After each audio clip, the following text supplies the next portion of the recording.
যারা নামাজ পড়েন নাই, নামাজ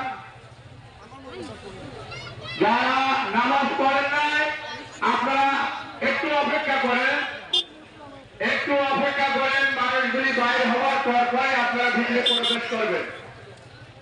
মানুষ বাইর হওয়ার পরে আপনারা ভিতরে প্রবেশ করবেন। দ্বিতীয় জামাত শুরু হবে সকাল 9টায়।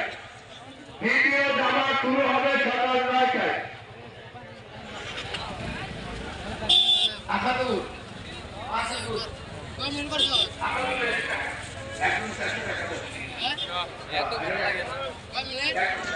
এক মিনিট মনে হবো না।